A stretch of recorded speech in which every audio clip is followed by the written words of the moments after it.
What's up, all triggly bastards, and welcome back to 1700 Somewhere. As always, I'm Athen. I'm Cameron. Unfortunately, we still don't have Chey back just yet. She's promised us, so we're gonna try and hold her to it, that she's gonna be back next weekend. So, yes, she said she's got something going on this weekend, and she promised very adamantly she will be back next weekend and begged us not to be mad at her. So, She's got her wedding going on next weekend, or this week, I guess. So, congrats to the happy couple. Run, it's a trap. it's a trap. It's a trap. Yes. Oh, shit. That shouldn't be like that. All right. We got Julie Little Sputter Remain checking in. What's up? We got Mickey Severson, first mother bitches. So, then over in the private chat, I made a comment about asking if Cameron would be upset if I played Call of Duty while we did the show. And Goose was like, Athen, I swear to God, you're space cadet enough. Don't play COD while doing the show. Exactly. Nico says, hey. So I'm going to get some shares out real quick. That's what I'm doing real fast. We should probably... Well, that's interesting. I don't have any groups that'll let me share to. I'm probably going to get kicked out of a couple groups. I got shadow banned on the sharing, so yeah, that's interesting. So we got WO Entertainment over there saying hi to everyone on all the different platforms. So keep talking, no dead air. I know. Well, I hate dead air also. So I can't do any shares, apparently. I guess I can share. So you can talk for a second. Yep, I can just talk. I can make random mouth noises. Loud noises. Loud noises. But I can't even share to my... It's not even letting me share to my personal page. Let me see if doing that is going to change anything. More options. Share to a group. There we go. There they are. All right, so... Now I'm just, randomly talking to... Okay, well, I'm done, so I can take over. Shut up. There we go. Let the pretty boy talk. Dang. All right. So, to start us off, honestly, I think some people are going to think this is beneficial because they want us to stop thinking as much. But a Texas city declared a disaster after a brain-eating amoeba has been found in the tap water. Thankfully, it's not close enough to me. How close is it to you? It's not close enough. So not close enough? No, it's a couple hours. Lake Jackson, Texas, which is northeast of me, if I remember right, issued a disaster declaration on Saturday in response to drinking water contaminated with a brain-eating amoeba. City is under a do not use water order, which is worse than a boil your water order, which we've had 2 times this year. Boil your water order, yeah. So that's shitty. Like, do not drink water. You can only use bottled water. Yep, which means no showers, no cooking, unless you use a shit ton of bottled waters. Don't brush your teeth and rinse your mouth out, or rinse your toothbrush with the water out of the tap. Yep. I know a lot of people aren't going to listen to this. It's like, because... Yeah, an amoeba can't be killed even by boiling. It's in there, and if you drink, it's going to get into your digestive system, which could then end up, all kinds of bad. Yeah. Currently, the city is at risk with 27,000 or more residents. It's unclear of how long until the tap water is going to be safe again. So don't be stupid. We miss you too, Chey. Get your ass back here already. And that's the amoeba in fucking in a lake, huh? It's the Brazos River. The Brazos River? Yes. Okay. I don't know if there's much they can do to really actually, get rid of that. I don't know. I'm not. Science wasn't my strong suit. History and English was. History and English? History. I love history, man. Those who fail to learn from history are doomed to repeat it. I can get behind that. So I got my shares out there. Who had zombies on their 2020 bingo card? Oh no, that's I did see an article about the cicadas are back this year. Apparently, there's a fungus that's affecting the cicadas and turning them into zombies, and these cicadas are still functioning, missing 3/4 of their bodies because of this fungus. Oh wow! Yeah, so if you see cicadas, well, one, they're annoying as shit because all they do is scream all day long. But two, now they're zombies. So, I mean, it's not the zombies we want. We can't just shoot them, but it's zombies. Yeah, it is zombies. So but that happens if you a lot. had zombies on your bingo card, you can scratch that off now. Right? But that happens a lot in freaking insects too. Like happens real often with praying mantises and ants. Yeah, Nope. Praying mantises, they'll get freaking they're really long worms that'll crawl up into their body and like kind of infest their entire body and eat them from the inside. And the mantis has basically nothing to do until they're dead. And then the worm crawls out the butthole of the mantis and goes on about its day. And ants, it's a fungus that controls the ants, lives in the hive, and then at night it'll go stand up on a plant and then get eaten by a bird where it's reproducing in the digestive system, gets pooped out, and then the ants all over. But don't the ants actually go on the underside of the leaves and hang upside down? That's right. That way the fungus or whatever it is kind of falls down off them and affects other ants. Yeah. Nature, you scary, man. Any of that stuff could mutate and affect humans. Yep. So scientists don't screw with nature anymore. We don't need it. And technically, rabies is a form of a zombie type disease too. So, hey, check out the private chat real quick, Cam. Trivia question. Oh, that's a good question. We have Goose is throwing out a trivia question for y'all. Athen, you'll know the answer to this one. Mm-hmm. Our trivia question for the day. So for 15 entries into the raffle for Warrior Fest 2020 to win the box of goodies, how long or how many years has 1700 Somewhere existed as a show? Okay, Cat. And that's not how long I've been on the show. That's how long Athen has done its 1700 Somewhere. So, yep. First to answer that one gets 15 entries into the raffle. So, and that could be answered a couple different ways. No, not that long, Chey. not 10 years. So, that could be answered a couple different ways. It's like how long, whether you're looking at how long has a show existed in this kind of format, or how long I've been doing things with It's 1700 Somewhere title. So let's go with the It's 1700 Somewhere title. Okay. I know you also have Ale Train Fighters, but we're gonna ease it down to. Dean Cerny had it right in the first one, 3. So the very first show, radio type show with that we're broadcasting on air like this was on October 7th, 2017. That was on I can't even remember what it's called, but we only did radio at that time.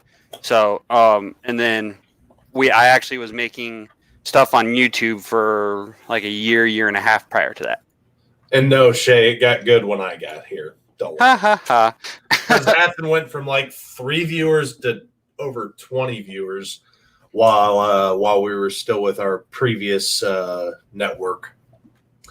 So, Dean, congratulations. You've won 15 entries into the raffle for Warrior Fest. By the way, Warrior Fest 2020, November 6th and 7th, up in Missouri. Blue something, Missouri. I can't remember the last part of it. Mr. Carl, if you'd be so kind to put that city up there for us. So, it's going to happen at Misfits Bar and Grill. It happened there last year. There is eye candy for the gentlemen. I might be there for the ladies, so look out for me. And Blue Springs, Missouri. Blue Springs, Missouri. That's right. Thank you, Mr. Carl. And then let's not forget October 31st up into November 6th.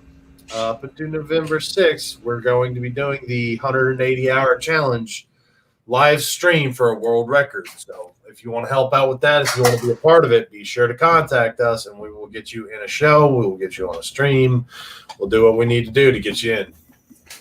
So going to hit up the comments real quick. So we got Nico over there. He said, wait, shouldn't I be in private chat? I don't know. Should you? So, and then Nico was saying 3 years as a question about how long It's 1700 Somewhere has been a show. And yes, Nico, it has been 3 years.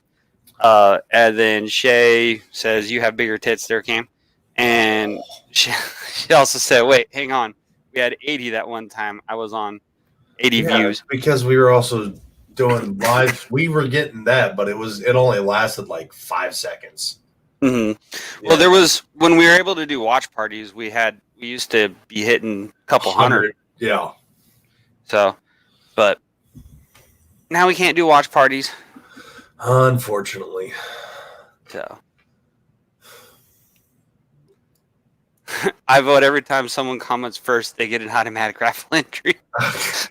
Yeah, but you literally sit and waiting like, when's the show coming up? When's the show? He is by far our most loyal watcher we have because he just sits there like, is it up yet? Is it up yet? Is it up yet? Is it up yet? Is it up yet? Is it up yet? And it comes up. He's like, yeah. He's like, watch. And yes, Jay, we did have technical difficulties because of Athen. Now that we have Mr. Carl, we don't have that problem. Wasn't so much because of Athen. It was because my computer liked to overheat. So, yes, still Athen. So, talking about brain-eating amoebas, I know Athen doesn't like to talk politics on the show, but I couldn't help but talk about this article because I think the brain-eating amoeba has already spread further than they claim it has. Because the leftists are now arguing that milk is a symbol of racism. Oh, yeah. So, and Dean, people are probably watching it over on the WO page. So if you go over there, you probably won't be so lonely, I'm thinking. But yes, the freaking... what was it again, Cam? Leftists are now arguing how milk is a symbol of racism. Well, it's white. So, the OK symbol or, getting punched symbol, that's racist. But now, milk. But milk often comes from black cows, though, so. And brown cows produce chocolate milk. Yes. They believe that shit, too. It was some... like 3/4 of the population believes brown cows produce chocolate milk. It's a ridiculous number. It's huge. If you can get your cow to jump, then it makes a chocolate milkshake. Yep. So make sure you shake your cows up first. Brown chicken, brown cow. Yep. Samantha, his t-shirt. It's not rainbow. It's freaking the Irish flag, green, white, orange. It's actually a St. Patrick's Day shirt. But it's not St. Patrick's Day. I have no shame. I love how people try and pinch me nowadays. It's like, you're not wearing green. Bro, I am always green. I have green tattooed on me. Like, you can't pinch me. It's not going to work anymore. Yeah, I know. Yeah, I'm the same. I got green in my tattoo also. You're not wearing green. I am green. So Shit. W Entertainment says black and white. Actually, not as many dairy cows are the black and white ones as you think. That's kind of just a common trope in media and stuff like that. Usually, your dairy cows are going to be black ones. Now, I'm going to get into our article. Where was I? Samantha Diaz, the writer from California State University, penned an article about the subtle racism that exists in milk. You, along with the rest of the nation, have been so accustomed to hearing about the benefits of milk that you don't even realize the subtle racism hidden in our health facts. Her analysis begins by laying out the foundation that America was founded on racism. That's not actually wrong, so can't argue with her there. As with many modern-day social justice warriors, there is nothing good about America because slavery was in existence during the time of the nation's founding. To be fair, every single nation has had slaves. Every single one of them.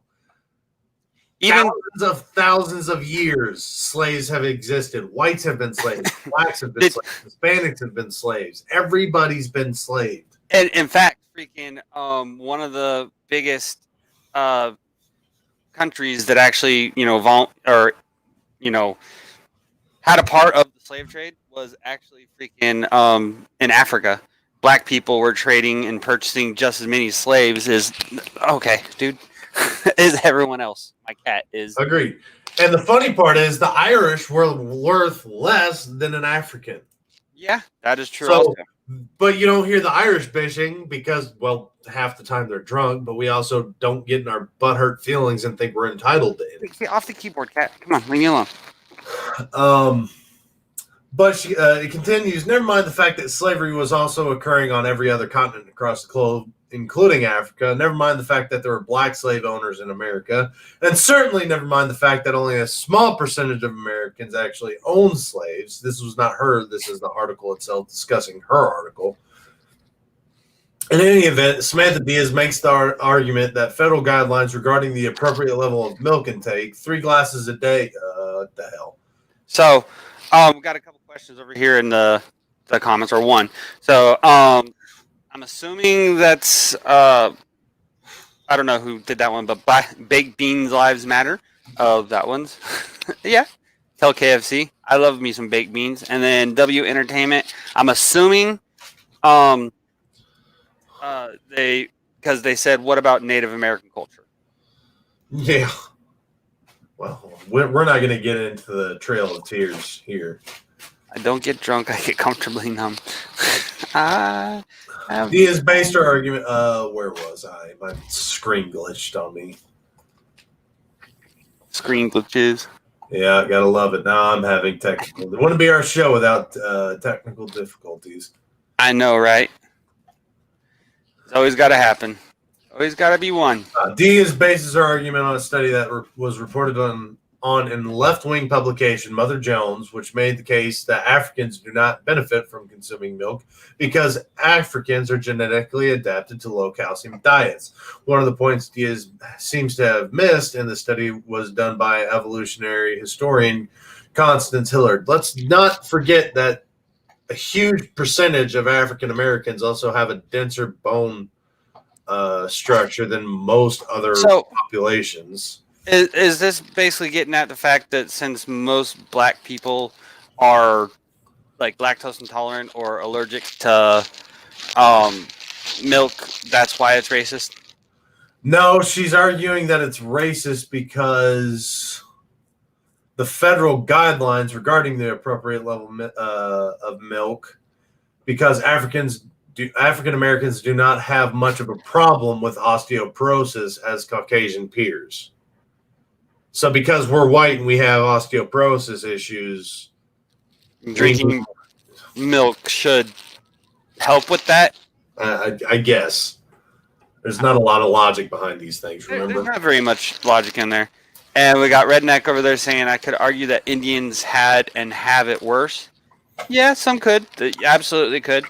So, I mean... Are we talking red dot Indians or tomahawk Indians? I'm thinking... I'm going to say tomahawk Indians on this one.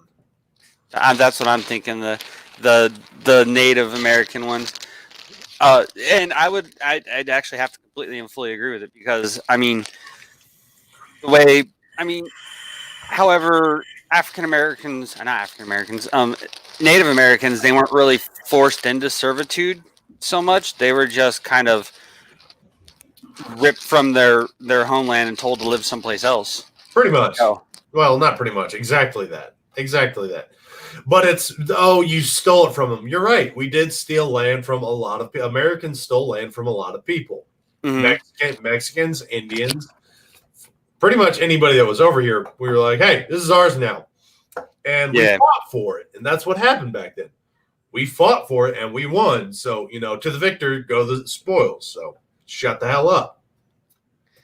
I know it's offensive as hell, but this is something that's hundreds of years old, and this is how America is now. So if you want to keep pushing an issue that's generations old, learn from history, but understand that it's there for a reason. and move the hell on to create a better world. If you live in the past, you're never going to get a brighter future. So in the comments, we got Nico was up there, said lactose intolerant. There it is. Dean Cerny also said dots or feathers. WO Entertainment, how about it? Delicious. I'm not really quite understanding that. Mickey Severson said leftist mental masturbation at its finest. Yep. WO Entertainment said, I'm assuming that's the Wizard said we do pimp. And WO Entertainment again, I'm assuming that's pimp. He said yes.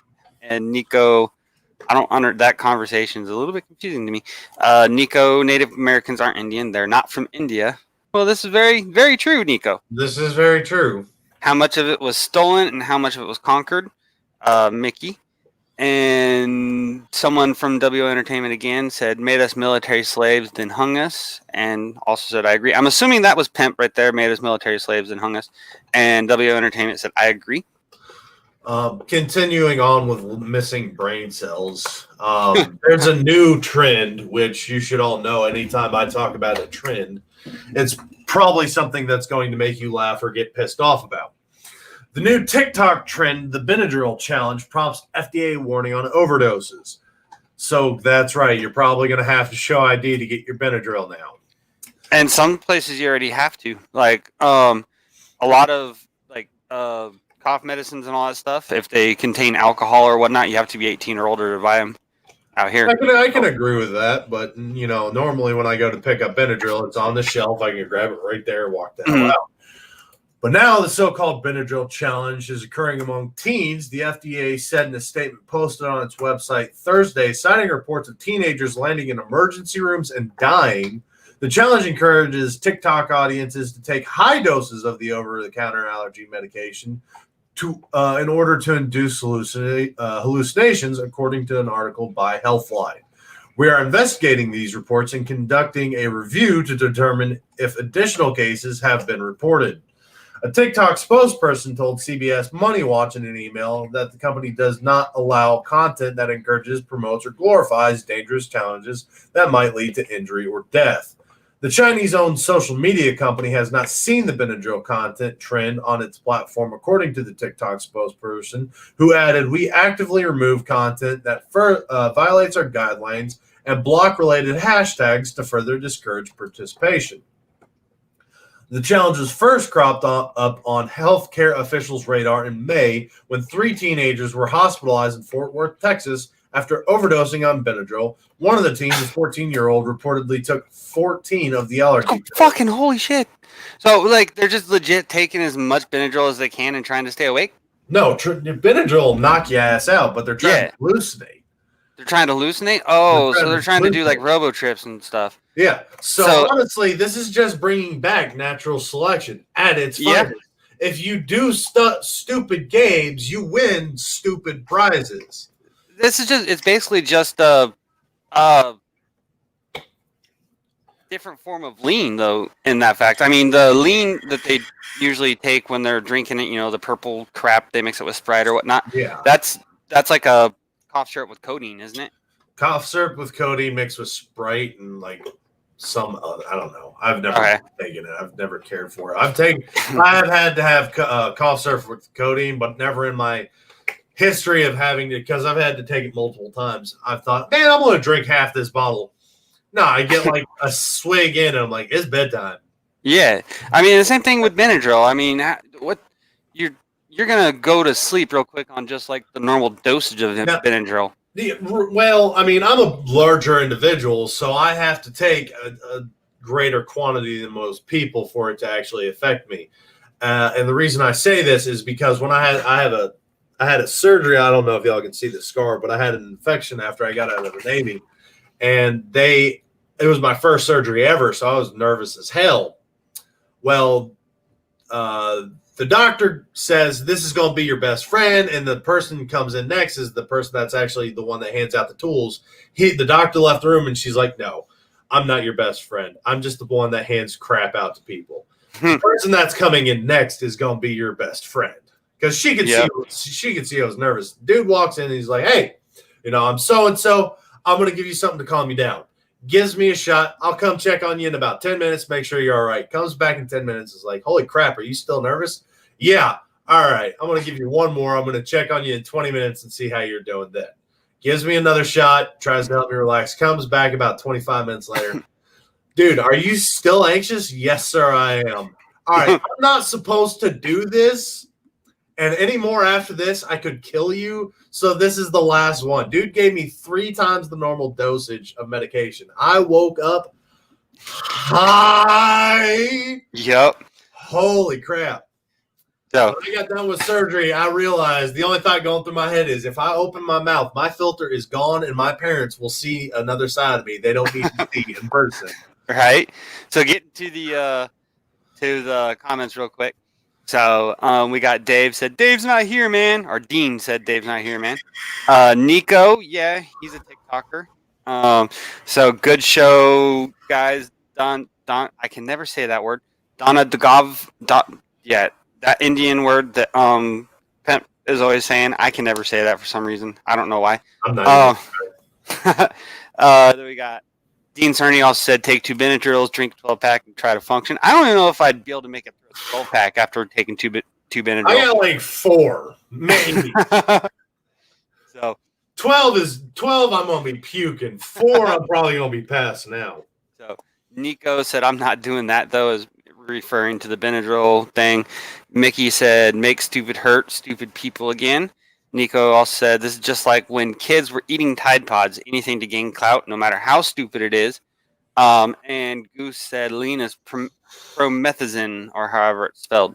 So, and then Mickey said, and yet we can't get these mouth breathers to take the drink hot chocolate milk out of the oil pan challenge. Or eat the donut out of the toilet seat challenge. Right? So, drink hot chocolate milk out of the toilet pan, or out of the oil pan challenge. So, but that only happens if you've got a problem with your engine, too. So, I mean, if you're seeing chocolate milk in the oil pan, then you got a problem. You've got some issues. So, but yeah, the lean being promethazine, I don't even know what that is. I don't really take very many drugs. Well, not over-the-counter stuff. Let's not lie there, Athen. Well, even considered where I live, that's not really technically a drug anymore. Nope. Man, you are shedding it. You getting a bath again today. Oh, yep, he heard the B word. He's looking at me funny. You just gave me one last week. I don't want another bath. Right? Dean said, if you got hot chocolate in your oil pan, you got bigger problems than some TikTok challenge. Yes. Now, here's something for lucky people, because this shit only happens to somebody that's screwing a leprechaun. A goat jumped in a police car, ate their paperwork, and then headbutted the officer. So if you were getting arrested that day and they were doing this shit the old school way and filling out forms, that goat ate anything that was on you, and he headbutted the officer for you. What? So, was the officer still in the car? We're going to get into that. Okay. Police in America have come under a lot of scrutiny as of late, with body cam footage now crucial in terms of accountability, and also for capturing the odd road goat, it seems. And sadly, too many cases, body cam footage is needed when there has been some kind of violent conduct by an officer towards a member of the public. In this case, in Georgia, a police woman's body cam footage instead provided an entertaining clip which has gone viral. Credit should go to the Douglas County Sheriff's Office for posting the incident on their Facebook page and allowing people to have a lighthearted laugh at their expense. Here's a little Friday humor to help lighten the mood. Warning, before watching the video, please understand that there is some mild cussing. Read the post that accompanied the video later released on Friday, September 4th. What transpired is that the officer left her car unattended while delivering some civil papers at a private residence in a rural area. But when she returned, she found a rather feisty and confident goat busy munching down on her paperwork. Despite the officer's reprimands, the goat continues to chow down on her papers, even after it finally climbs out of the vehicle. Then, as a final parting shot, the animal gives her a fairly light headbutt, enough to knock the policewoman to the ground. I don't know what you consider light, but if you're knocking people over, that's not really light. By the time a couple of dogs have also appeared on the scene, and it becomes a bit of a circus. Fortunately, though, no one is hurt and it all ends well. It's not quite clear, though, if the papers were ever recovered or have to be replaced. Even though she was knocked down to the ground, she was not physically harmed in the incident. At the end of the day, we all got a laugh out of it, and we hope you do as well. Yeah, if you get knocked to the ground by a headbutt from a goat, that's not a lot. Well, I mean, in terms of how hard a goat could headbutt, that is, I guess, would be a light headbutt. But but yeah. So Mickey Severson said that goat is my hero, and it wasn't a goat; it was a female Antifa member. Nah, that would be a cow. Yeah. Have you seen some of these female Antifa? They got a tank division, bro. I feel sorry for any buffets in the area. We gotta go fuel up. Call it the Panzer Division. So if you would like to check out the video, I promise I'll get better at getting Mr. Carl the footage so we can get that posted up on the live stream so you don't have to go into the articles or anything. But if you would like to check out the video, it's there in the comments for you. There in the comments. There we go. Now, we should all know if you're going to have sex, you need to be protected, right? Don't be silly, wrap your willy. Perhaps this isn't quite the type of... This might change your mind on where you buy your protection. Police raid in Vietnam finds over 300,000 used condoms being packaged for resale. Yeah, apparently they were boiling them and like rinsing them off and drying them and then repackaging them. That's one, if you boil latex, it's going to weaken it. So now your chances of tearing that condom are greater. But two, I mean, you're using somebody else's used condom.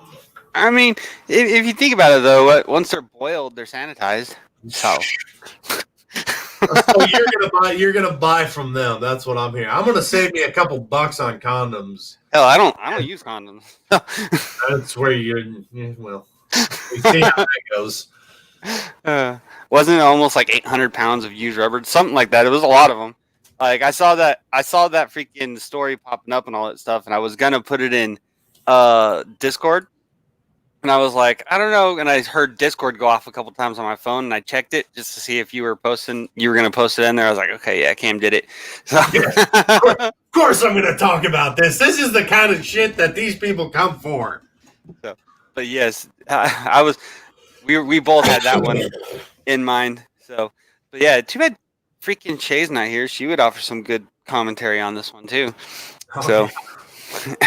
But what does it say? What company is? Are these like condoms that are being exported, or are they just in Thailand that they're being sold? We're gonna read into that. Police in Vietnam said they found 320,000 recycled used condoms that were being repackaged as new. Local media reported on Thursday, according to the Associated Press. Market inspectors in the Bên Dong province raided a factory near Ho Chi Minh City. Oh, Ho Chi Minh. Where they discovered used condoms being repackaged to be sold at the market. The inspector said the factory's 34-year-old owner, a woman, confessed that they purchased the condoms from someone else. The state-owned Teo Chey newspaper reported, according to the AP. After buying the condoms from a man, they were washed and reshaped and then packaged in plastic bags, according to the newspaper. So they're not even like putting them in the foil. They're not like sealing them or nothing. They're getting put in a sandwich bag. Jesus Christ. So here's a question also. A single dude had 300,000 used condoms. Yep. It's a couple questions here. There's a couple concerns here. So one, how do you get that many used condoms? I know is he the one, making all these used condoms? That's a busy dude. That would be a busy dude. Let's do the math real quick. I want to know if this man is doing it by himself. let's say he does a year's worth.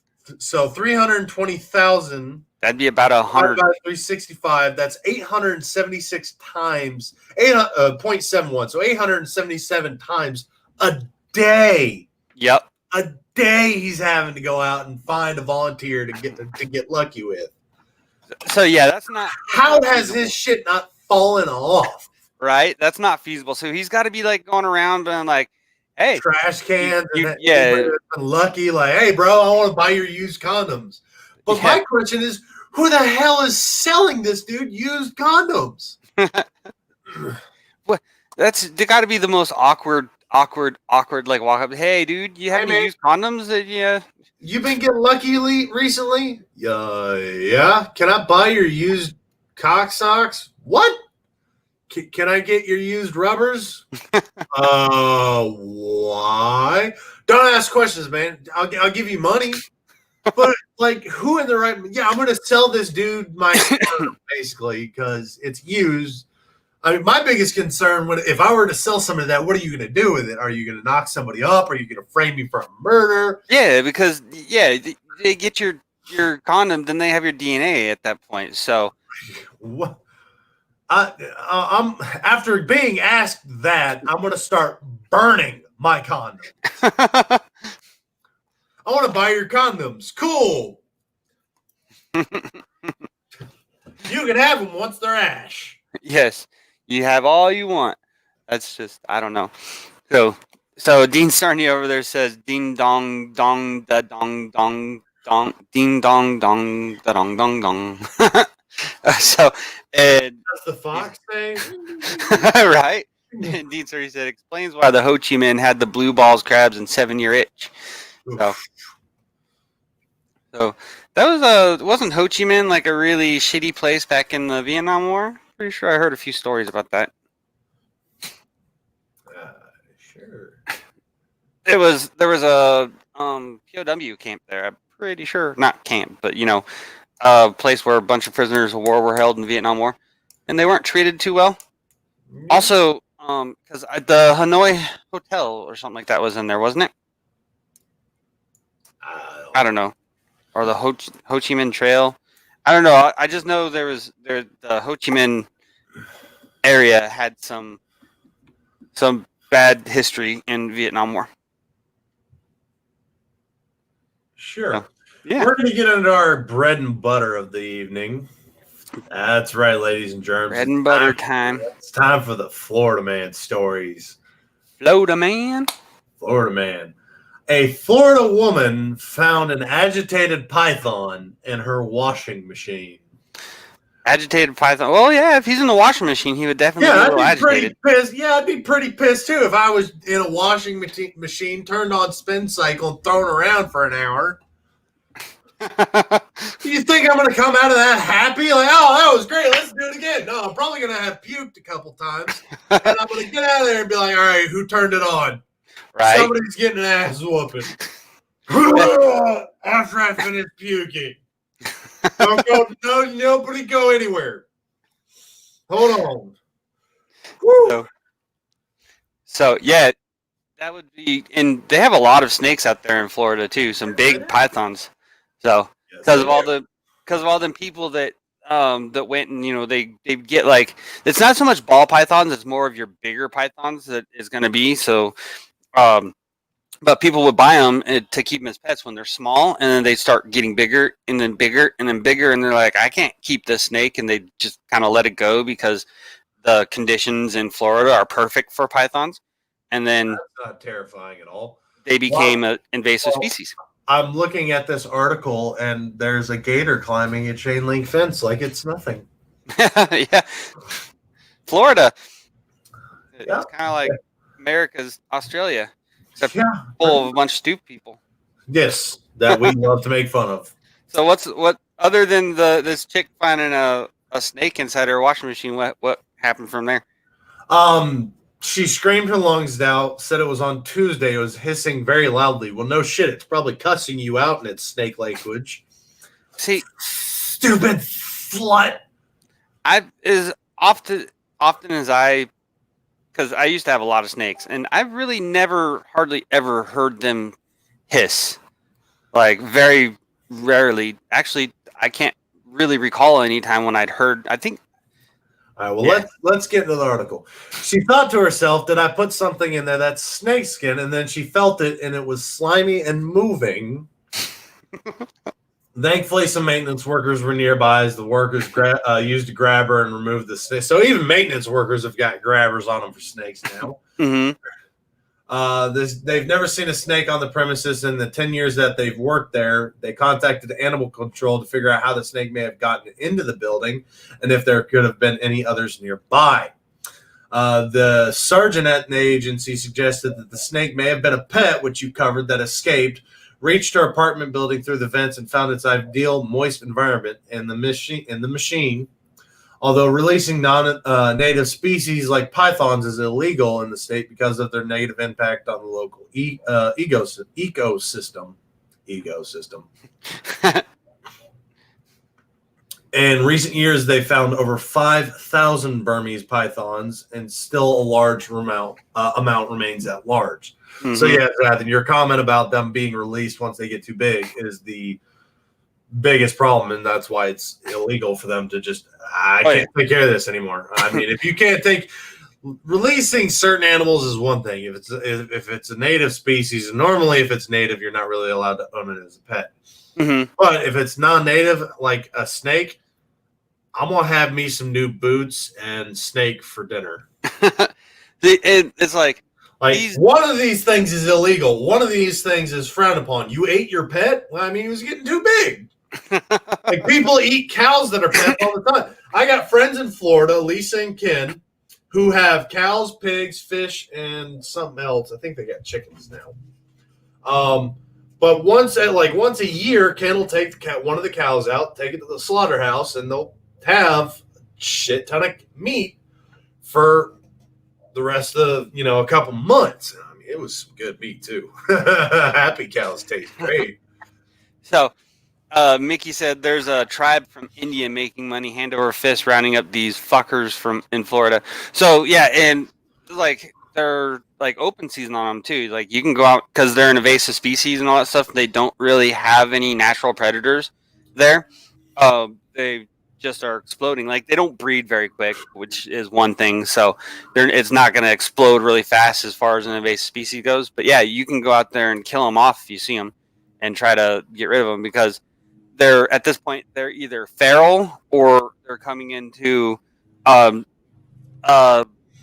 generations of their line where they're turning into feral / wild animals at that point. So they're not going to be great for catching and keeping as pets. I mean, unless you catch the snakes and then you breed them for a little bit so you can get them to a captive bred status. Then you can make money off selling them in the pet trade, but I don't know, even then. Yeah, they get big enough to eat deer. That's what I'm saying. Like a Burmese python can be 15. I mean, 20 foot is like pushing it. That's a really, really big Burmese. But about 15 foot would be your typical average size for a Burmese python. They would be able to go toe to toe with a gator. Oh, they have. And there's one photo where a gator and a snake went toe to toe, and they both died. The gator, both of them by suffocation because the snake the gator died from suffocation. The snake exploded because the gator was too big for his stomach. By the way, to all my bearded friends out there, my mom brought up the fact that I should shave and get a haircut so I can find a nice woman again. So let's all put a little boo in the comments below for that. I said I'd get it cleaned up, and I'll get it cleaned up eventually. I never said when. Never said when. Now, moving on to our next story, Palm City. That's right, more Florida man stories. This Florida man is accused of forcing an alligator to drink beer. I mean, could be worse things. It could be worse, but do you really want to deal with an apex predator drunk? Let's not forget Depends on how he handles his alcohol. Right. Let's not forget the most dangerous apex predator that ever lived. It was a 1,000-pound black bear that got a hold of a couple 100 pounds of cocaine. For 5 minutes before his heart exploded, he was the most dangerous apex predator on the planet. Yeah. I'm sorry. I'm not going to. You can put that thing in a.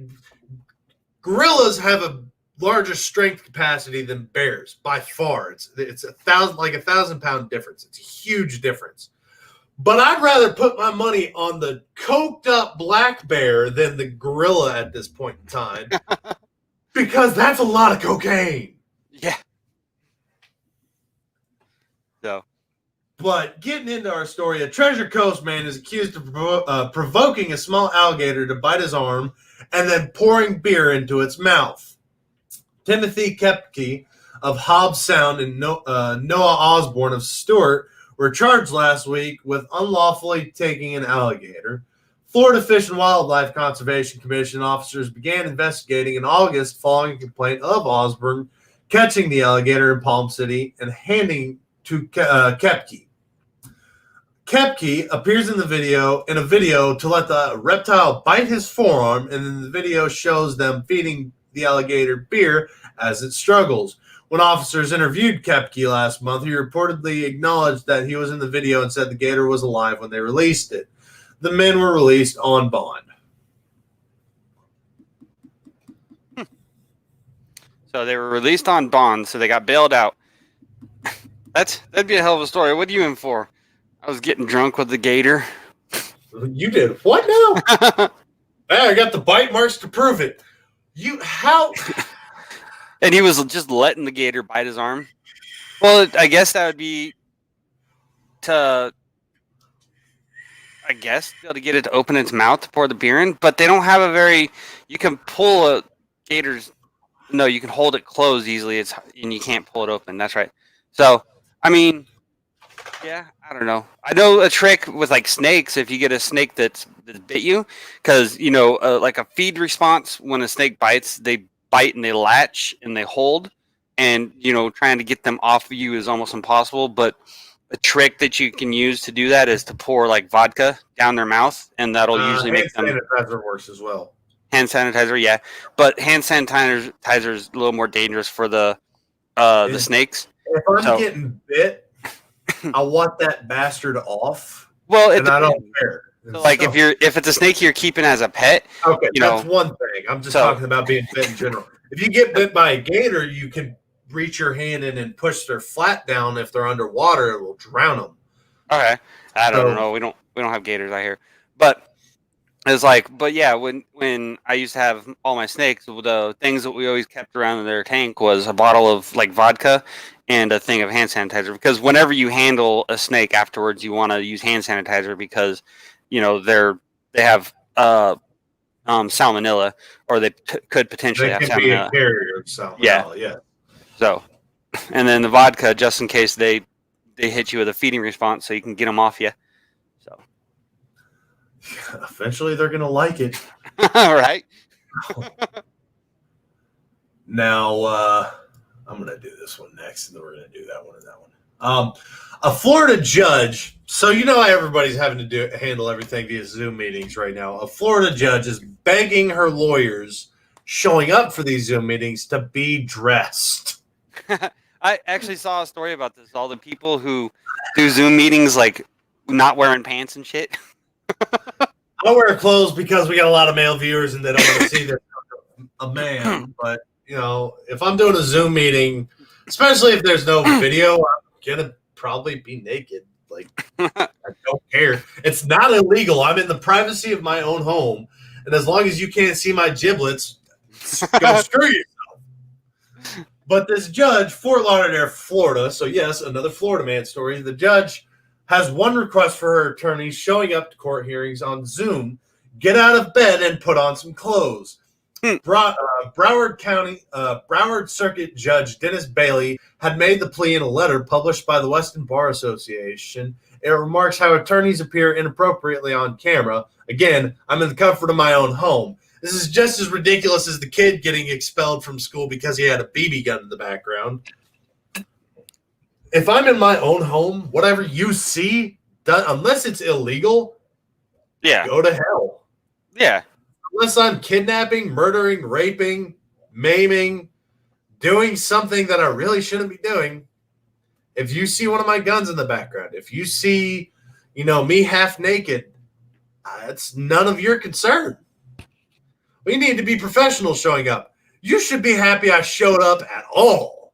I don't know. I'd still, in a situation showing up to court. I mean, if you're only going to be seen, I'll put a t-shirt on.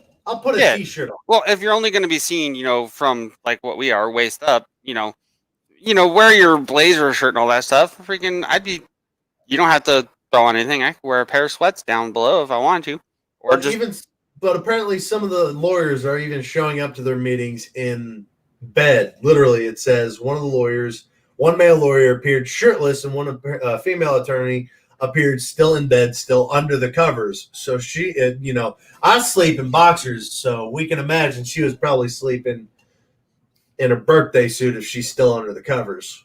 And imagine being that showing up to court and your attorney is like in bed under covers, like, oh, yeah, Your Honor, and be like, oh fuck, I'm screwed. I'm going to jail. I'm going to jail today. Because there's always the joke, if your lawyer shows up with pants that are too big, if his shirt's too baggy, if his suit coat's too large, you're going to jail. Well, if your lawyer shows up naked, yeah, you're probably going to jail today. Like they just open their eyes and get into the court. Like, all right, I'm here, I promise. Yeah, let me just hold on. Is this beer or coffee? Beer. Is this beer or coffee? Beer. Is this beer or coffee? Coffee. There we go. All right, let's roll. I'm going to prison. I'm going away. I'm fucked. So there I was, balls deep in a ham sandwich. I realized I'm all out of mayo. It's almost the top of the hour, so Mr. Carl, if you'd be so kind, let's get our first. We're going to continue on. Oh, yeah, hold on, Mr. Carl. We're going to get this last Florida man story out real quick, and then we'll do the OSHA violations of the day. So get those ready. After this article, we're going to do the OSHA violations for the day. Florida man is suing McDonald's, claims he was injured by a chicken nugget. By a chicken nugget. Chicken nugget. McDonald's customer is suing the company after he says he was biting into a chicken McNugget, claims he cracked one of his teeth on a piece of bone inside one of the nuggets. One, that's 100% false because there is no bone. Even if there was bone, it's been ground to a pulp because it's not a chicken breast. The chicken McNuggets you get are shredded, pulped chicken bits. I can see there being occasionally like fragments of bone in the chicken nuggets, but I've ran into it with like a burger from a fast food restaurant, eating a burger and you have a fragment of bone in it. But I've only had problems with food once, and it was at Disney World. I ordered the lobster roll, and it had bits of lobster shell still in it. Mm-hmm. So that's the only time I've had that. But Alexi stole fat, so definitely not from around here, is suing McDonald's for $1.1 million and is calling for a recall of all McNuggets. He ordered the food through Uber Eats from a West Palm Beach restaurant. Sulfat says he felt pain in his mouth and suffered headaches for 3 days after biting into the bone. After going to the dentist, he reportedly discovered that his tooth was cracked in 2 places and needed surgery to replace it. Though a rep for McDonald's was not immediately available for further comment, a spokesperson for the chain shared the following statement with the Sentinel. Providing safe and high-quality food is always a top priority, they said. We take these claims seriously, but as this is a pending litigation, we cannot comment further at this time. Stolfat has not hired a lawyer and filed a lawsuit on his own yet. According to the outlet, he has done legal work in his home country of Estonia, although he is not a licensed attorney. He reportedly said that if he wins, he plans on donating the $1 million to charity. Something, I don't know. That's because first of all, it took him 3 days to get it fixed. So, and I'm just thinking like he broke his tooth somehow and just decided he's going to try to blame it on the McNugget. But That's even then, exactly what I think is happening. Even then, I don't think he has any, like, I don't think this is going to be a case that he'll be able to win because There's no evidence. There was Mhm. too much of a day delay. Even if he ordered from McDonald's that day, he himself cannot prove that his tooth was not chipped prior to this. Yeah. He can't prove that the McNugget was what actually caused the chipping. So he's got no evidence, no dated anything. He's just making a claim. So again, his tooth could have been chipped prior to, or chipped at any point in time after he ate his meal. He could have been punched in the face for all we know. And then at the same point, there's no way that they can prove any form of negligence on the part of McDonald's. Like there is no negligence regarding this. Like it's not like they were following some unsafe practice and a piece of glass got into it or something like that. It's a piece of bone from an animal that has bone, and that's a. I'm just gonna. Yeah. All right, Mr. Carl, let's go ahead and knock him out. Let's get our first OSHA violation for the day. That is an epically bad idea. First of all, you don't want to leave any type of tension on your hydraulics on a tractor, first off. And that's just no. So Goose. yes, Anthony, you've knocked one out of the park. You're not supposed to leave your equipment in a strained position, unmanned, ever. 2, you're not supposed to be under those things at all, ever. Their supervisor looks like he's chilling under the arm of the equipment itself, so he's not even in a safe spot. You've got 4 guys under there. You've got the bucket on its blade, which is the smallest point you could have it on. So there's not it wouldn't take much to knock that off tilt right there, because if it shifts forward or backwards it's going to start to slide. Yep. That's just, and that looks like it's in it's definitely not in America, but it's in what's the words I'm looking for? It's not a third world country. Yeah. It's actually fairly well built up. Mm-hmm. And those are the cars in the background. That's the primary way you can tell the type of cars that they are. So don't do this. Don't do it. I understand you want to find shade. It's hot. I've worked jobs like this. It's uncomfortable. Go to your vehicles. Go hang out in your vehicles for a little bit. Turn the air conditioning on. Go to a restaurant on your lunch break. If you're taking a quick 15, you shouldn't be. One, all of y'all aren't taking a 15 at the same time. And if you are, you can go elsewhere. It looks like there's a restaurant in the background. Like, just walk across the street and go to the restaurant real fast. This looks more like it'd be like a lunch break. Like they're chilling there eating their lunch underneath the tractor. Like everything's cool. I'd honestly rather crawl into the tube. That's what instead of be under the tractor, because at least in the tube, I'm not worried about something crushing me that quickly. Yeah, if the tube collapses, it's going to hurt a little bit, but I'm not going to die. There's not much likelihood that tube's going to collapse. And my concern would be more with, could you even fit in that tube? Me? Probably not. Just going to throw that out there.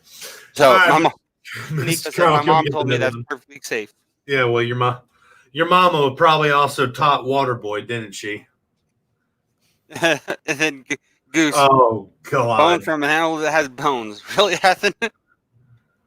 I didn't even get a chance to see this one yet. Mr. Carl said he had another one for me, and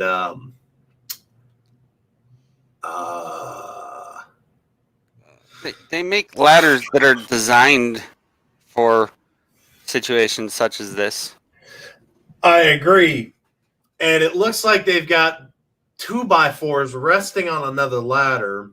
Those look like 2x6s. That's not even 2x6s, 2x4s, whatever. That's not even fully extended, so that could collapse at any point in time, which means those 2x4s or 2x6s are going to slide out at any point in time. He's not hooked up, so anytime you're above, it's like the second rung or third rung for construction, 3 feet, you're supposed to be tied off. He doesn't look like he's tied off. So he's going to go down. He's above a stairwell, so if he does go down, he's probably going to go over the side. There's no capping on the railing system to his side, so if he falls and he hits that pipe that's sticking up, he's going to get impaled because there is no capping protection on it. Carl, this is a great find. This is awesome. Yeah, Goose said those are 2x6, 2x8, but still look at the silver ladder. It's not even locked out. Yeah. So, and Kim, you mentioned that, didn't you? Yeah. So, yeah, there's a lot of no here. There's a lot of no going on here. Don't do it. Know your OSHA requirements. Oh, God. Thank you, Mr. Carl. Now to cover this is why we can't have nice things for the day. This one was provided by one of our very own Woe founders. Oh, God. Mr. Carl, do you have that photo by chance? Oh, no. Maybe. I'm going to try and get it to him. No, I don't have it. Okay, that's all right. So if you really want advertisements for Chevy, this is how you get some good advertising, because this man decided he was going to tow his, it looks like a single wide behind his Chevy. That's right. This dude is towing a whole home. Usually full-size mobile homes are transported by a tractor-trailer sporting an oversized load sign with a case vehicle behind it. This job requires mapping out the route, avoiding low bridges, sharp turns, and low-hanging power lines, and it's almost always done during daylight hours. In specific cases, road signs need to be removed to allow wide loads to make turns. None of this was done. Late Saturday night last week, a Chevy Silverado decided to tow a 70-foot-long mobile home in the middle of the night. Joplin First News was tipped off about the 3/4-ton truck towing a single-wide home on a metal frame that was blocking an entire highway and quickly arrived at the scene. According to the live report, the truck left from somewhere in Kansas to reach its final destination in Missouri. Trouble started when it tried to make a downhill 90-degree turn onto Highway 86. The mobile home bottomed out as the truck turned on the highway, creating an unintentional roadblock. Authorities were notified of the situation after the local fire department came across the snafu while responding to a traffic accident and was forced to take an alternate route. So not only was he blocking the road, he was blocking an emergency response. Damn. The Facebook live feed showed Metro Towing, the local fire department, and the sheriff department surveying the situation to move the building off the highway. Apparently, it shut down the road for 3 hours, starting around midnight. While the antics are normally pulled by people who only need to go a few miles, this guy was driving across state lines. Considering the cost requirement to hire a moving company, this is probably a cost-saving decision. It's also safe to assume the main reason it was being moved at night was quiet on the radar. Needless to say, the driver of the pickup is busted and it will be subjected to heavy fines. And even though this was a dangerous and ultimately failed attempt to transport a huge load, it could have spun into a more positive Silverado owner who brags to Ford fanboys about their heavy-duty capabilities. Chevy, bravo. Now let's talk about this. One, he blocked an emergency response, so that's an arrestable offense. So it looks like he's getting away from that.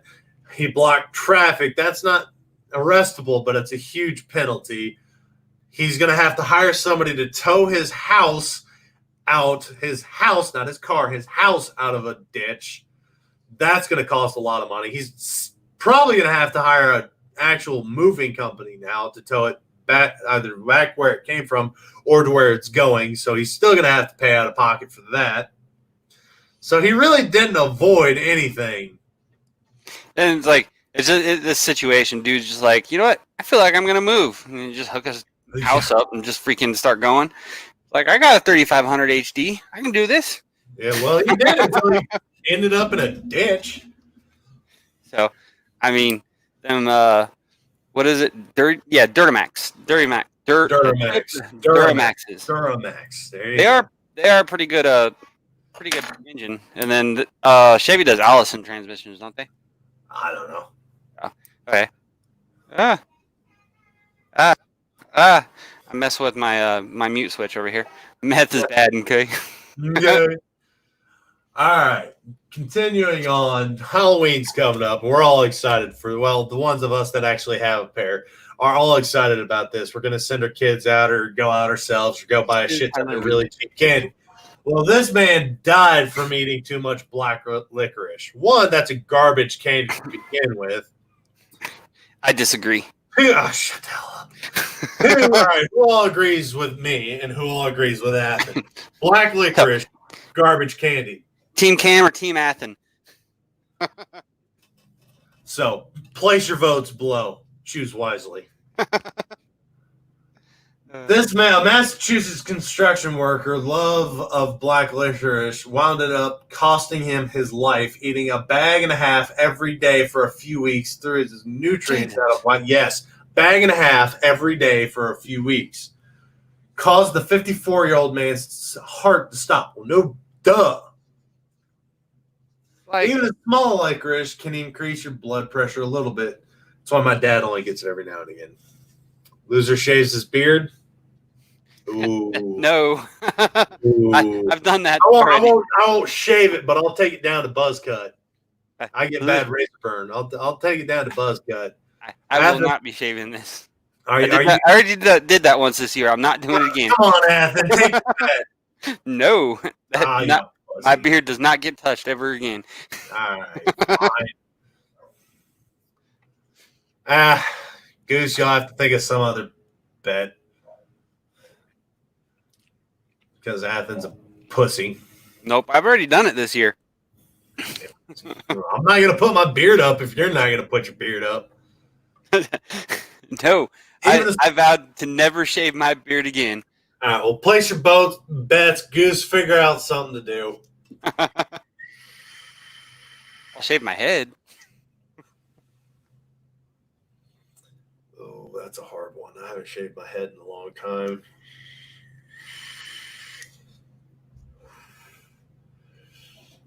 Through my bed, through my own. Yeah, we'll do. Loser has to shave their head. I say shave, buzz cut. I mean, take zero that thing. So loser has to zero their head.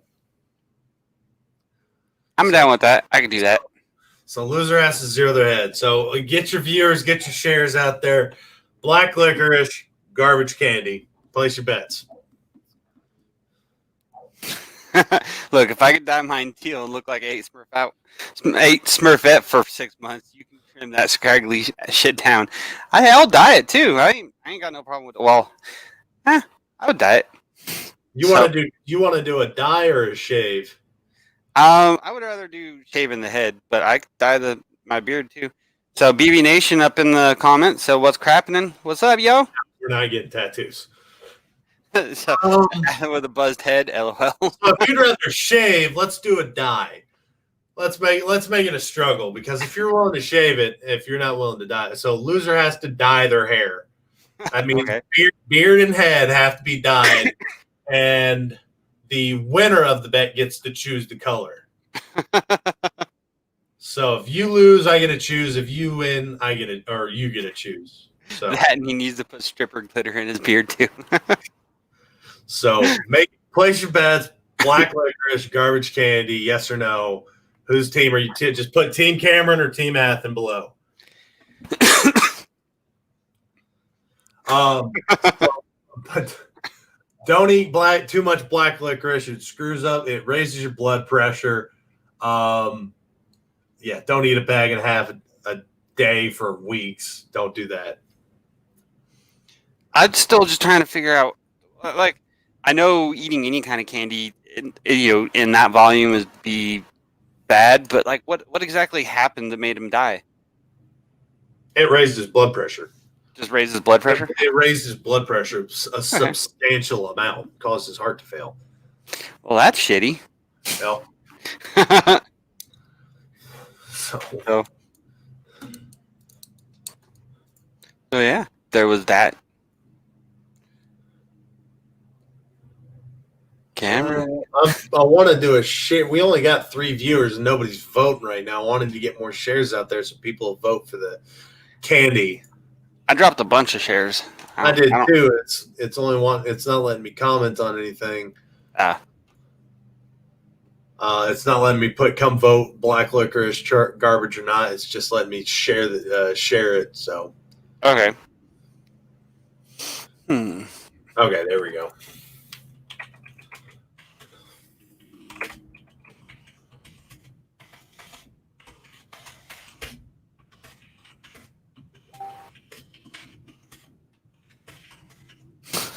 So here we are. Well, we haven't got any freaking votes yet. Shut up.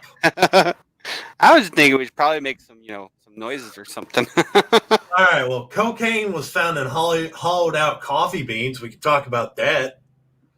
Hollowed out coffee beans? And they were addressed to John Wick. And they were addressed to John. Cocaine in hollowed out coffee beans addressed to John Wick. You know how dedicated you have to be to sit there and like take a coffee bean and. Yeah, like that's some dedication effort right there. So, airport security in Italy became suspicious of a coffee bean shipment after they saw it was addressed to a fictional mafia boss featured in an American movie franchise. It's not a mafia boss. No, it's not. And police in Milan examined the beans and found 130 grams of cocaine inside 2 kilograms of hollowed out coffee beans, according to a statement from the Guardia de whatever, their financial police. A shipment came from Colombia. It was meant to be shipped to a tobacco store in Florence under the name Santino d'Antonia, a mafia boss in John Wick, Chapter 2. Okay, so the San Antonio d'Antonia is a mafia boss. Okay. CNN reported the beans were opened, hollowed out, and resealed with dark tape, according to the police. After police removed the tape, they found the beans emptied and stuffed with pure white cocaine. They said the statement said authorities arrested an Italian chef who is about 50 years old and has a history of drug crimes. So, I mean, on one side, you want some extra jolt in your coffee. I mean, that's one way to get it. Do it. To just brew a cup like that. You're gonna be awake for days. But I'm gonna go get all the stuff done today. It's a good effort. I mean, the fact that they picked up on it because they knew that the character's name was they must have been really big John Wick fan, and in that regard, in order to pick up on that. First off, we have more viewers, so I'm going to throw it back out there. Vote if if black licorice is a good candy or not. A loser has to dye their hair and beard, apparently, and beard. Sorry. All hair has to be dyed. So vote if black licorice is tasty or bad. Loser has to dye. So that was a compromise. I didn't want to have to shave my beard, so I guess we'll have to dye it. Well, I mean, it's not going to have to be a permanent dye, by the way. That's good. You can just go to the Halloween store and get that temporary dye. Like, it's going to have to be one that lasts like a month. Okay. Yeah, it's not going to be, it's a day dye. No, we're going to have to dye it for like a month. It's going to have to be embarrassing for a while. So there you go. Dean says black licorice sucks ass. Hey, we got our first vote. I'm winning. We need to have like a minimum amount of votes. We can't go like you win off of one vote. No, we'll do 10 votes. Okay. 10 votes. We get 10 votes. Whoever wins out of those 10. No, loser has to, of course, dye the beard and hair. So 10 votes, and we'll fulfill the bet. So get your shares out there. Get your friends in here. Make them come and vote if black licorice is good or not. Because it would be a really dirty win right now. If I was just like, Athen, you're going to go dye your hair tonight. It sucks to be you. We'll see you next week with that pretty new beard. We got 4 shows at least. 4 shows? 4 shows to vote? No. Have the 4 shows worth of the dye. Okay. Yeah. Yeah, that works. 4 shows with dyed hair. It's about a month. So yeah, a month's worth of hair dye. So get your shares out there, get your friends in here, make Athen embarrassed. Because I'm not gonna pick a pretty color. Gonna make him look like Eminem or Pink or it's gonna be ridiculous. Come on, tell me y'all don't want to see Athen with a pretty pink beard. This camera gonna be loser has to dye their hair then shave it. No. We chose one. You get one. Now, with Thanksgiving coming up as well, we do have a Thanksgiving story. Oh boy. Well, a turkey crashed through a window in a Virginia home and then barricaded himself in their bathroom. So I'm assuming this has to be an accidental barricade because, like, the turkey came in through the. How did turkey come in through the window? They don't fly. We're going to get into that. Deputies and animal service officers in Virginia responded to a resident's home where a turkey crashed through a window and barricaded itself inside the bathroom. Loudoun County Animal Services said a pair of Loudoun County Sheriff's Office deputies responded to the local home where a resident reported hearing a window breaking sound, followed by the sound of the apparent culprit moving through the home. Deputies responded and found the suspect had barricaded themselves in the bathroom. The culprit in this situation was about 3 feet tall with shiny black feathers, scaly legs, and a yellow beak. It was determined it would take a specialized team to extract this offender. An animal services officer responded to the call for backup and helped deputies get the turkey out of the house. Oh, it doesn't say how he got in there. We're happy to report that while the turkey did take out the entire window, the family's home, he was unhurt and quickly fled the scene to roost in a nearby tree. Turkeys are a flightless bird. Dean Cerny is saying they do too. Well, I guess they don't like actually fly distance, but I guess they can like jump and fly short distance like chickens do. But like, yeah, that's weird. Come on, we got 7 people watching. Make your votes. Chocolate or black licorice, good or bad? We got 1 vote so far. Make your votes. I want to see Athen with a dyed beard. Be funny. Get us more views. Now, continuing on, New York. New York's always been weird, but how far are you willing to go to make a man cave? Shotgun number 4 shot, cook until golden brown. I can agree with that. It's in my home. I can shoot it. Turkey's in my home. Like he's dinner tonight. So I was googling our turkeys flightless birds, and interestingly enough, on Google, our Turks Turk, like the top result from that is our Turks Muslims. Or no, our Turks Arabs. That's what it was.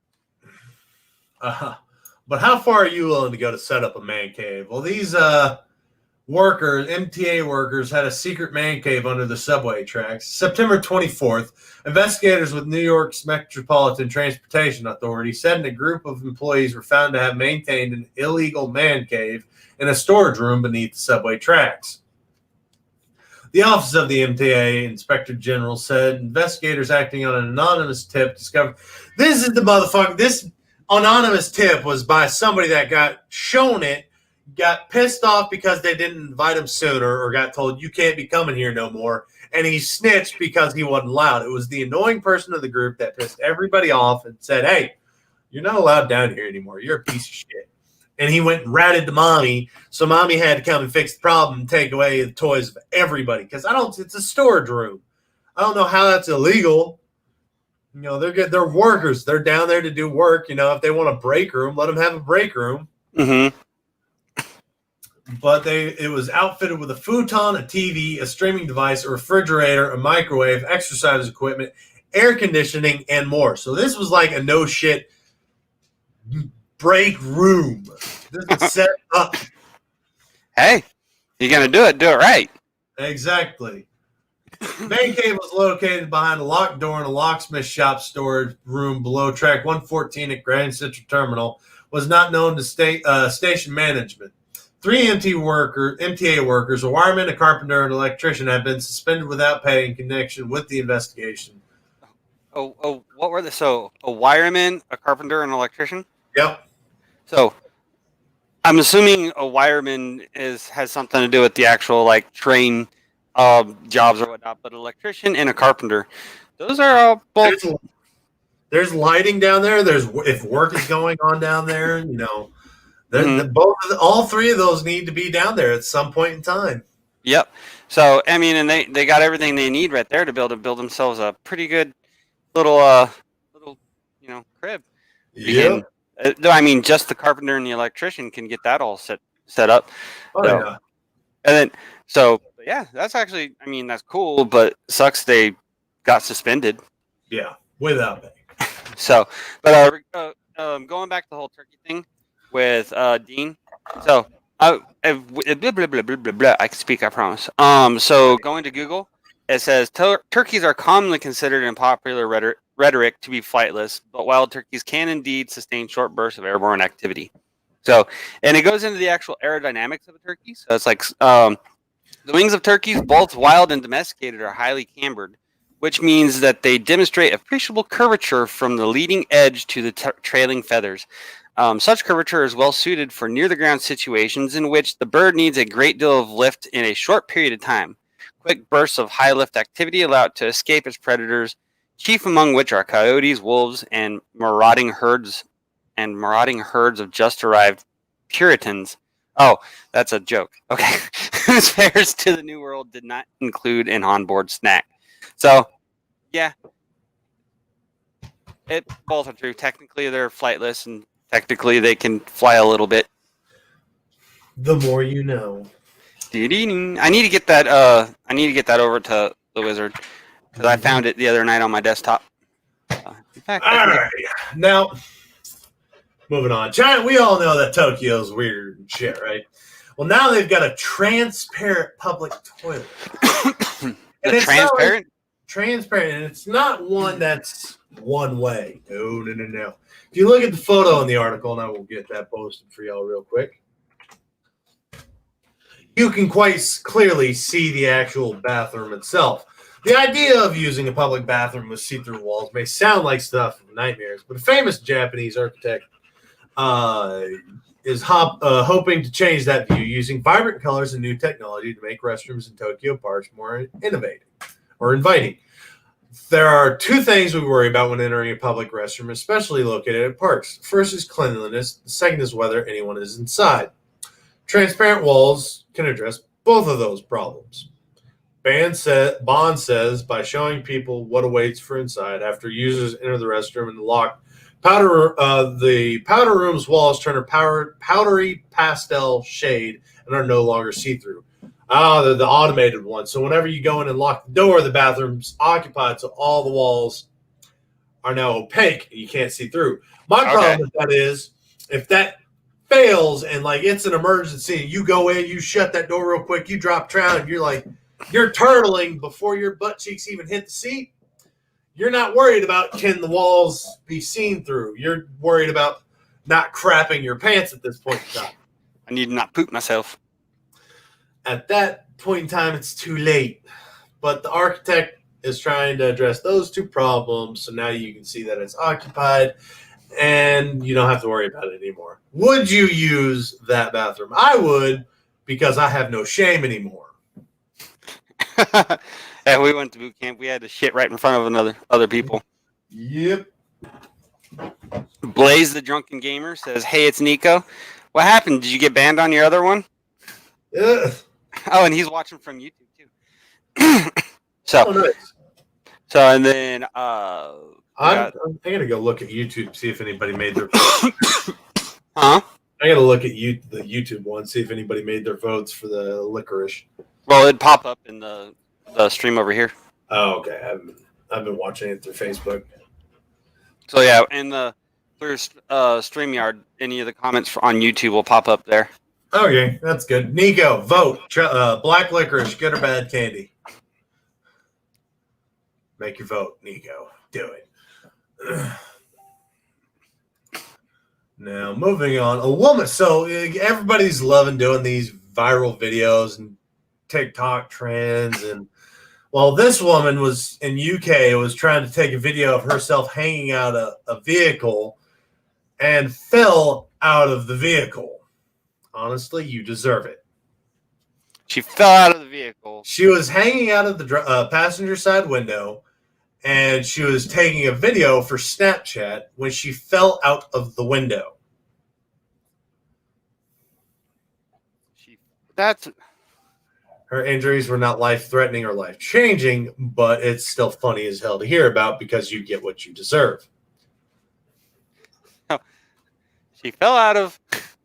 I'm still laughing that she fell out of the window of the car. That kind of reminds me of the one where they were hanging out the window doing something. And they ended up hitting like a sign or some shit like that. But that chick died. But yeah. So let's see. WO Entertainment Goose, he says it's universal. Black licorice is nasty as fuck. Dean said apparently my last comment contained a blacklisted word. And Kiki challenge gone right. My ass off, Goose. So also, hey, Cam, check out private chat. I just posted in the private chat, Jackwagon. Oh. Dave's not here, man. We covered Warrior Fest at the beginning of the show. We covered the 180-hour challenge.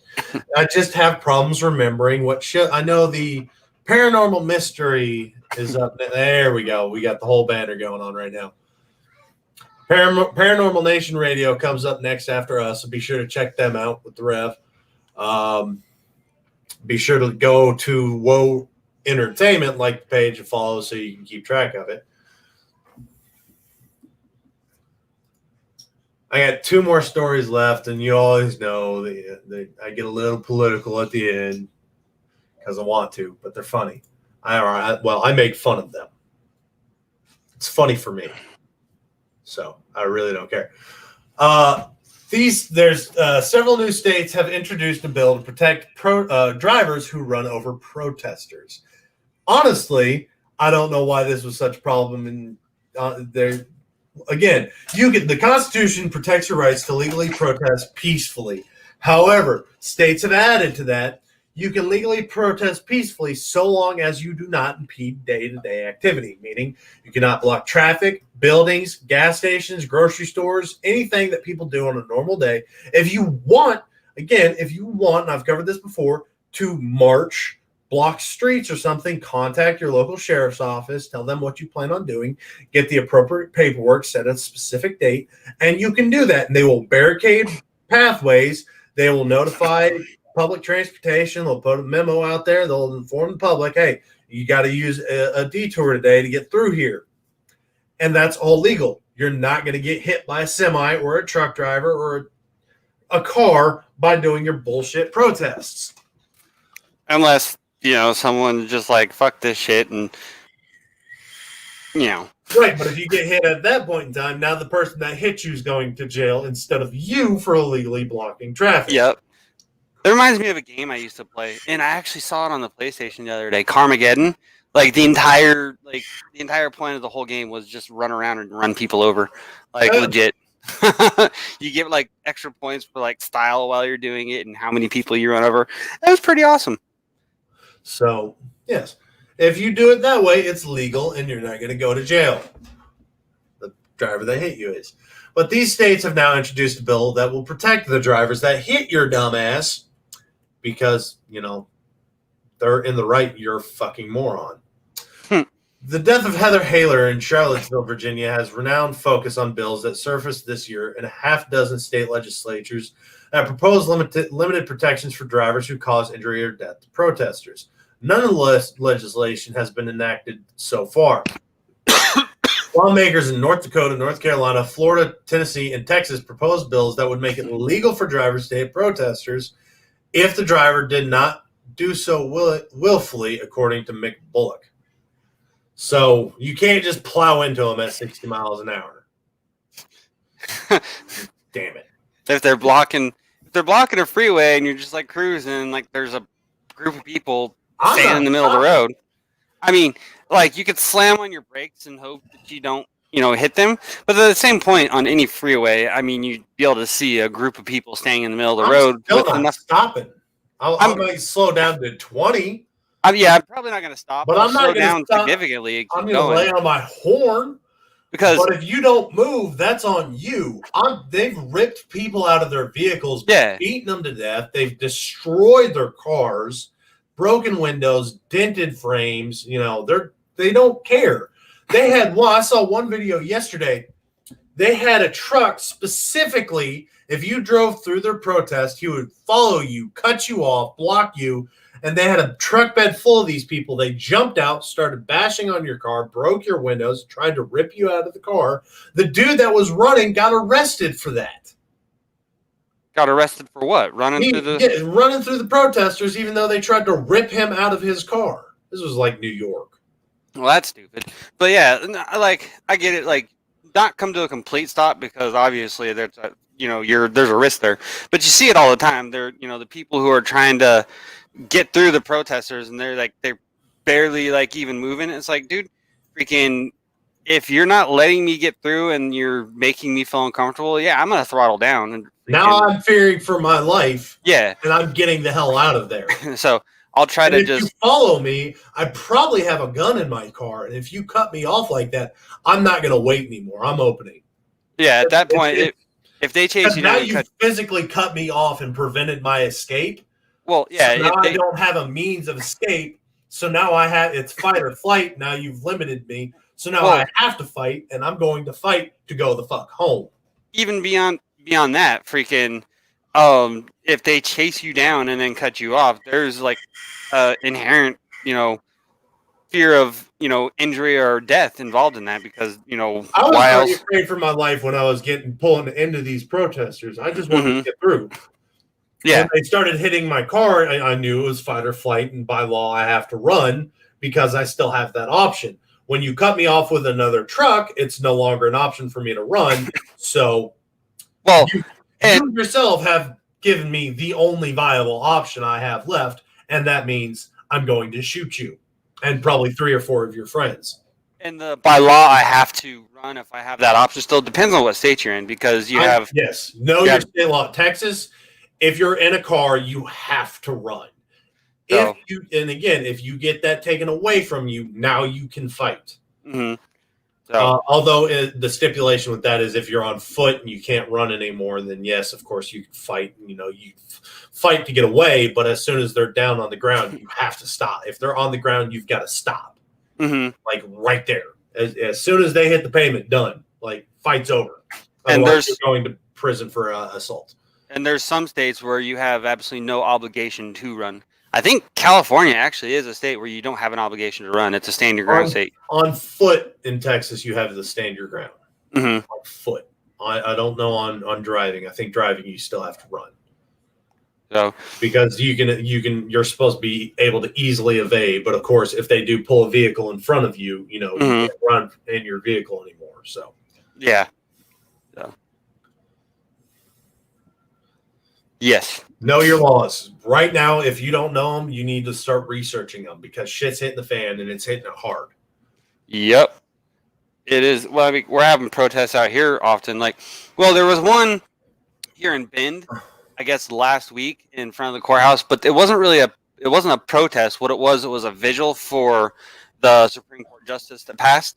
Yeah, they were out there. Don't give a fuck about. Well, yeah, but they were doing a vigil for her, and I guess there were some people that were driving by that saw the gathering of people and thought it was a protest and got angry and legitimately, I guess, tried to run people over. So this week there is actually a protest going on for one reason or another. I don't know why, but there's a protest at the courthouse going on. I think it was actually today, and they had people out actually watching cars and kind of being posted as safety, so they're not trying to run people over intentionally. Yeah, I guess. So, and that's why they're passing. You can't willfully want to run somebody over, and you're going to have to do that. But the bill was also introduced in Rhode Island, according to General Assembly's website. The language in these bills are remarkably similar state to state, in some cases nearly identical. Florida Bill 1096 was introduced in February. Similar in February. Holy shit. So these have been planned for a long time. Mm-hmm. Similar bills in other states. SB 1096 said the driver must be exercising due care, and the person on the roadway must be there to protest, and be purposefully blocking the vehicles. It also had the caveat: drivers were not immune from liability if they willfully cause injury. North Carolina has HB 330, excuses drivers from liability if they injure a protester who is blocking traffic. Bill was introduced in March after last year's protest in response to the police shooting. The subsection added the driver could be held responsible if they were caused willfully. Injuries were caused willfully. North Dakota HB 1203, if the driver caused injury or death to someone blocking a roadway while exercising reasonable care, they would not be held liable. It turned from a protest to basically terrorism on the roadways. The bill got introduced for the people to be able to run down the roads without fear. Rhode Island has HB 5690, protected drivers who are exercising due care and who injure a protester blocking the road. Tennessee has SB 944 and HB 668, which would protect drivers from being held liable if they injure or kill someone blocking traffic or on a public roadway. HB 668 failed to pass. SB 944 is still awaiting approval. Texas has HB 250, showed up last month during Texas legislature's special session. Under this bill, drivers couldn't be held liable if they were exercising due care at the time they injured a person. Bill excused any drivers from liability if didn't excuse drivers if they were being negligent. But unlike legislation in other states, Texas bill didn't explicitly excuse drivers if they caused willful or wanton injury. Bill was referred to the House Judiciary, Civil, and Jurisprudence Committee in July, but didn't progress further during the special session. So it sounds like the common theme with all these House bills and state bills is like it takes intent. So if you're willfully and wantonly seeing a group of protesters in the road and you're like, here's my chance. I'm going to hit 50 and plow through. No, so obviously slow down, try and come through them cautiously. And then you shouldn't. Well, again, the bills haven't passed yet, but look out for them. They could be passing in the near future. But when you see them, slow down, try and come through peacefully, lay on your horn. I'm not saying roll down your window and yell at them. Your horn should be enough because I'm not rolling. If your window's down they can grab it and break it easily. Yeah. Of course, most of them are becoming armed nowadays, so you need to be cautious of that as well. But do roll your windows up, lock your doors, honk everything you can to prove it wasn't willful intent to hit the protesters. Have a dash cam. Yes, have a dash cam. Have a forward-facing, a rear view, and a side view of facing you towards your driver's side window. Those are the three best cams you can get in your vehicle. Mm-hmm. Honestly, if I have to go into Houston, I'm always carrying. Like going to work, I'm not really worried about it because I work kind of out in the sticks. But if I'm going to go into the city, I'm obviously going to – I'm sure that's Goose. He says that's where the – and the car gun comes in handy. Yep. So read into your laws more, research about the riots, the protesters, home defense, trespassing, because every state's trespassing laws are different. Like Texas, just because you trespass on my property does not mean I get to shoot you. I can present my firearms to you and show you I am willing to shoot you if you are, if you do something. The caveat with that is if you're trespassing and then do another crime while trespassing. So if you destroy my property, if you break and enter, if you have a gun on my property, if you have any kind of weapon on my property, then obviously I can shoot you at this point in time. But just because you're with that, if you're on my property and I don't want you there, it says you can use whatever force necessary to remove them from your property. That means I can take a baseball bat to your kneecaps 4 or 5 times, drag you off my property, call you an ambulance and a cop and say, hey, he was on my property. The state law dictates this. And boom, He's off my property now. I don't have to worry about him anymore. I don't have to worry about him coming back on my property either. So Dean Cerny, he brings one up. Good point on it. It says if they don't have a protest permit, is it a legal protest? Who would approve a protest permit to block a highway? So where that goes, you have to contact your local law enforcement. So there's no such thing as a protest permit unless you're actually blocking highways. So a protest permit, like it's stated within the Bill of Rights. You have a right to protest and assemble. So you don't have to have a permit to protest or have a protest. But however, given certain scenarios, you do have to get permits in order to like have an event that's above a certain size. I don't know how big it is, but like I know they had one that happened here in Prineville a month or two ago, and they had to get permits to have that happen because it was supposed to be such a large group of people out here protesting, and like people coming in from all over the state just to come here to this tiny little town and protest, that they had to have permits for it and all that stuff. And they actually had the FBI out here and all that stuff for it because a bunch of other crap. It was supposed to be Black Lives Matter and Antifa, and yeah. So, but as far as that goes, to block the highway, that would be another reason I think they'd have to have a permit, as Cameron was saying. And they'll block highways for all kinds of other types of events. As long as you go through the right channels and do it correct, then I don't see why they would deny you the right to have that done. I mean,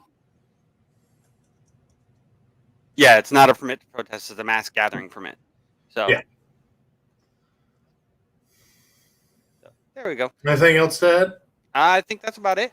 Okay, I'm going to get on to our last article. It's another Florida woman story. And the reason it's saved for last instead of grouped in with the other ones is because it is a political leaning Florida woman. But a Florida Democrat suggests that it's open season on killing Republicans and the president. Oh, boy. Yeah. Well, any other situation, they would be arrested for threatening the president immediately. You have freedom of speech, by all means. However, when you openly say that you need to kill the president, it's illegal. Yeah, like straight up. We couldn't say it about Obama. We couldn't say it about Bush. You can't say it about any other president. But these bastards and the Republicans we have in office right now have no spine because they're just letting this shit happen. Mm-hmm. Even though they're supposed to know the laws for this crap. But let's see. Pam Keith, the person that posted this tweet, she's being crafted a hypothetical call for murdering the likes of President Trump, Roger Stone, and AG Bill Barr. Democrat is vying to land Florida's congressional seat for the 18th district, but a Twitter post dated back to June 10th of this year puts her in a disturbing mindset. GOP, yeah, he's dead, but it's not a big deal because he was a bad guy. Is that really the new rule they want? Killing is okay if it's a bad guy. Is it now open season on Flynn, Manafort, Stone, Gates, Cohen, Trump, Barr, Kavanaugh, Lewandowski, Bolton, Pompeo, Papadopoulos, Pascal? Like, she put a whole list. Saying her tweet reads, yeah, he's dead, but it's not a big deal because he was a bad guy. And then it gave that whole list of people's last names stating that it's now open season on them. So no, the way it was worded from when you were reading that wasn't stating that it is. That was, as you was stated, it was a hypothetical and rhetorical response to it. It's like, so does that mean it is now, in this sense? I mean, it's in bad form and probably not smart and not good for her looks and all that stuff.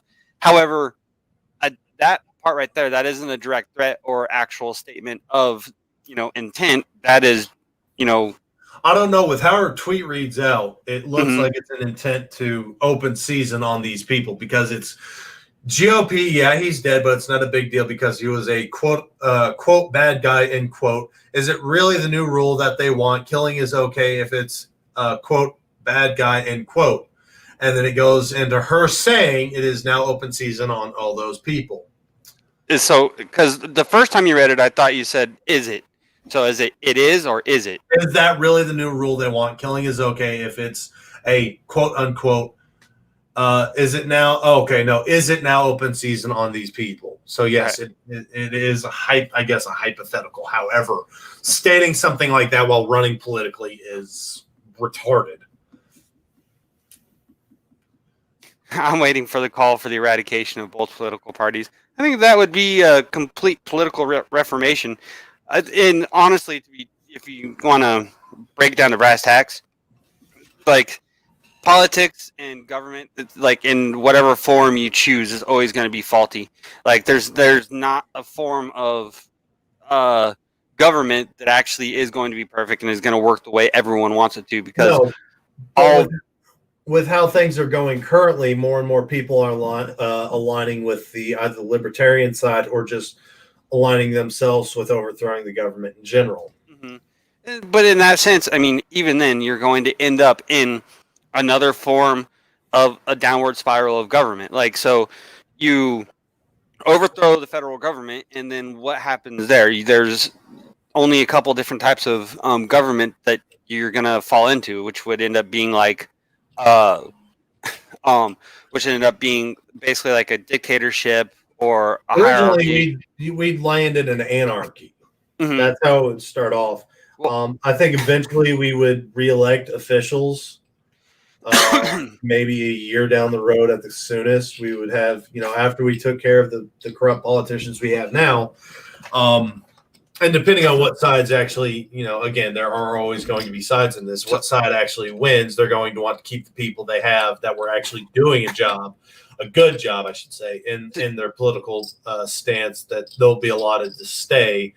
But it's going to be, you're allotted to stay, but this is your warning. If you do something that goes against what we the people desire, again, we will not hesitate. If you don't have the backbone to do what we just did, we will not hesitate to remove you from the office forcefully. Well, it's like, so anarchy, that can only be like even partially successful when in small groups.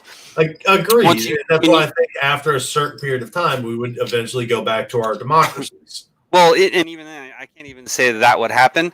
I mean, that's potentially what happened, but most likely, if you break down to an anarchist state, what would eventually happen is you're going to have people who are natural leaders kind of pulling to the front, like just naturally, it's going to happen. You're going to have people Yes. following people, and then what's going to end up happening there is that's going to end up in a dictatorship or hierarchy type situation, because these people who have acquired the power because of their natural, the natural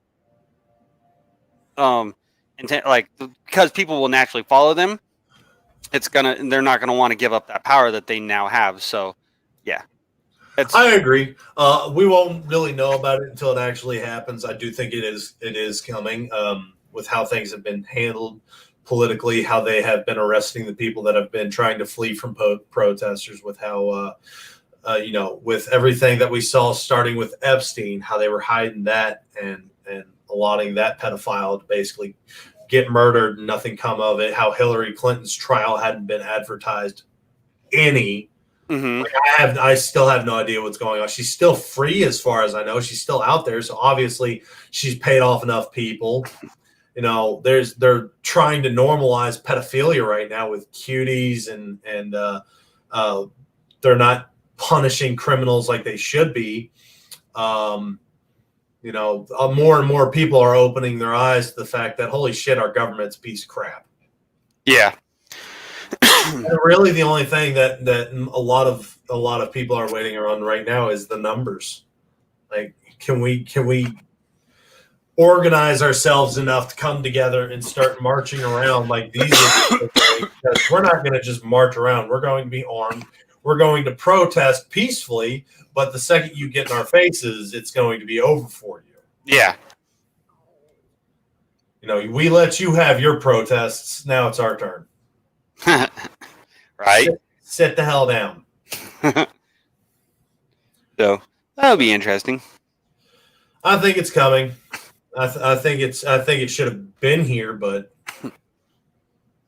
there's either things are just gonna go away or whatnot. I don't think these are going to go away. It's not gonna go away. There's something's going to like burst, and it probably won't happen until after the next election. change. Well, after the election, I mean, it really depends on stuff there. So, like, things could just quiet down a whole lot. You know, if President Trump is reelected for the next 4 years, and then the Democrats will end up taking the White House over again, and who knows what could happen there. I mean, I don't even want to. I think after this election, I think after November, Mm-hmm. we're going to see some true colors really starting to fly. So it's going to get interesting. It's going to get rough. Yep. But on that, I have nothing else to add. Athen? I'm all out of noise. All right, ladies and gentlemen, as always, we appreciate y'all coming in to join us on this lovely Sunday afternoon. Be sure to vote whether you like or don't like black licorice. So that way one of us has to dye our hair. So far, I'm in the lead with 1 vote. Make sure you get the shares out. Like Woe Entertainment, like it 1700 somewhere on both here, YouTube, Instagram. We got a couple of different platforms. Be waiting for more information on Warrior Fest 2020 coming up November 6th and 7th. Watch for our World Record Challenge, the 180 hours coming up on October 31st through November 6th and 7th. Stay tuned for, what's the show? Paranormal Ministries coming up next. Check us out next week when we will have Chey back with us. As she promised. She promised she'll be back next week, so we're going to hold her to that one. Even if it's just for 5 minutes, she's going to be back one way or another. Be tuned for that. We're going to work. We need to work on getting our opening intro and our backdrop done, Athen, this week, so we can get that ready for next week. We've been putting that off, so we need to get with Mr. Carl at some point in time this week. Mm-hmm. And as always, he's Athen, I'm Cameron, and it's 1700 somewhere.